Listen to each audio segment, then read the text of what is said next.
विष्णुगढ़ के जंगल में टाइगर अपने बच्चे के साथ बड़ी सी गुफा में रहता था।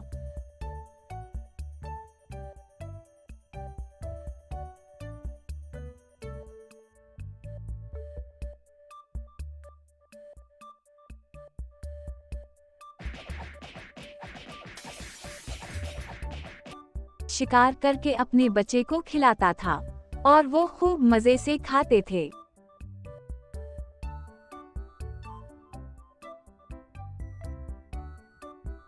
एक दिन टाइगर का बच्चा टाइगर से कहता है, टाइगर बाबा, मुझे अपने दादा टाइगर से मिलने जाना है। मुझे उनकी याद आ रही है।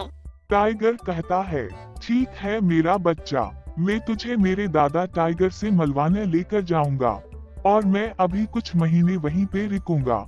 ये सुनकर टाइगर का बच्चा खुश हो जाता है। टाइगर दादा का घर एक दूर दूसरे जंगल में होता है। टाइगर और इसका बच्चा दोनों दूसरे जंगल में चले जाते हैं। एक बंदर जो टाइगर की सारी बातें सुन लेता है। टाइगर के अलावा इस जंगल में बहुत सारे जानवर रहते हैं। इसमें एक बंदर और इसकी बीवी लैला भी रहती है। बंदर अपनी बीवी से कहता है, ए मेरी लैला, तुम्हारे लिए एक बहुत अच्छी खबर है। मुझे तुम्हारी कोई बात नहीं सुनी। जब तक हमारे लिए घर का इंतजाम नहीं हो जाता तब तक मुझे तुम्हारी कोई फजूल बात नहीं सुनी। बरसात आने वाली है और अभी तक तुमने हमारे लिए घर भी नहीं लिया। बंदर कहता है, ए मेरी प्यारी लैला, घर का इंतजाम हो गया है। लैला कहती है, अच्छा वो कौन सा घर है? बंदर कहता है, टाइगर और उसके बेटे का घर। बंदर की बीवी कहती है, तुम्हारा तो दिमाग खराब हो गया है। हम टाइगर के घर में कैसे रह सकते हैं? टाइगर तो हमें खा जाएगा। बंदर कहता है, टाइगर और इसका बेटा दोनों दूर जा रहे हैं, दूसरे जंगल में कुछ महीनों के लिए। तब तक टाइगर के घर पर ही रुकेंगे और बरसात भी निकल जाएगी। लेकिन अगर टाइगर तो वो हमें खा जाएगा। बंदर कहता है, कुछ नहीं होता, मैं सब संभालूंगा। और फिर वो दोनों टाइगर के घर में रहने लगते हैं। शेर के जाने से जानवर खुश हो जाते हैं और सभी नाचने लगते हैं और खुश होने लगते हैं। हाथी और भालू अरे बंदर भैया, आपको मुबारक हो, इतना अच्छा घर मिल गया है। चिड़िया उड़ती हैं और कहती है, अरे बंदर भैया मुबारक हो, आपको टाइगर का घर मिल गया है। और फिर बंदर और इसकी बीवी लैला दोनों टाइगर के घर में रहने लगते हैं और बहुत तेज बरसात शुरू हो जाती है और सारे जानवर भी अपनी अपनी जगह पे छप जाते हैं और बारिश रुकने का इंतजार करते हैं। चिड़िया अपने घर में बैठकर बारिश एंजॉय करती है। वाह, आज तो बहुत बारिश हो रही है, बहुत मजा आ रहा है। और फिर सुबह हो जाती है और बारिश भी रुक जाती है। बंदर और बाकी जानवर भी इकट्ठे हो जाते हैं और सब बातें करने लगते हैं। तभी एक काला कौवा उड़ता हुआ सबको कहता है, टाइगर वापस आ रहा है, सारे छप जाओ, टाइगर वापस आ रहा है।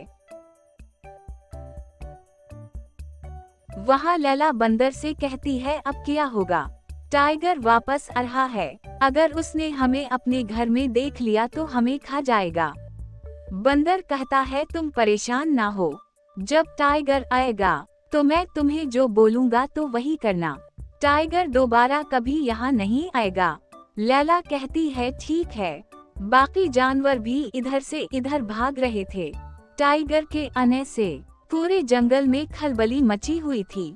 सब इधर इधर छपने की कोशिश कर रहे थे। तब भी जंगल में टाइगर के भागने की आवाज उठी है। टाइगर चलता हुआ अपने घर की तरफ जा रहा था। बंदर और लैला दोनों टाइगर के घर के अंदर छपे होते हैं। जब घर के पास पहुंचता है तो अंदर से लैला की आवाज उठी है, सुनो जी, हमारा बच्चा रो रहा है कब से और वो जिद कर रहा है, मुझे टाइगर का मांस ही खाना है। बंदर कहता है, ठीक है, मैं अभी एक टाइगर को मारकर इसका मांस बच्चे के लिए ले उता हूँ। बस मैं यूं गया और शेर का मांस लेकर यूं वापस आया। टाइगर बाहर खड़ा हुआ सोचने लगता है, पता नहीं अंदर कौन से खतरनाक जानवर रहते हैं जिनके बच्चे भी शेर और टाइगर का मांस खाते हैं। नहीं नहीं, मुझे अंदर नहीं जाना चाहिए, मुझे यहाँ से भाग जाना चाहिए। अगर मैं अंदर गया तो मुझे मारकर खा जाएंगे। टाइगर वहाँ से जाने लगता है। अभी कुछ दूर ही जाता है। टाइगर को देखकर लोमड़ी टाइगर के सामने हो जाती है और कहती है, टाइगर राजा, ये सब बंदर का प्लान था, तुम्हें तुम्हारे घर से भगाने के लिए। फिर भी टाइगर नहीं जाता। और फिर लोमड़ी कहती है, चलो मैं तुम्हारे साथ चलती हूँ। और फिर टाइगर और लोमड़ी दोनों घर के पास आ जाते हैं। जैसे ही वो घर के पास आते हैं, अंदर से बंदर की बीवी लैला की आवाज होती है, अरे तुम अभी तक गए क्यों नहीं? बच्चा रो रहा है, इसे जल्दी से टाइगर का मांस खाना है, ला कर दो।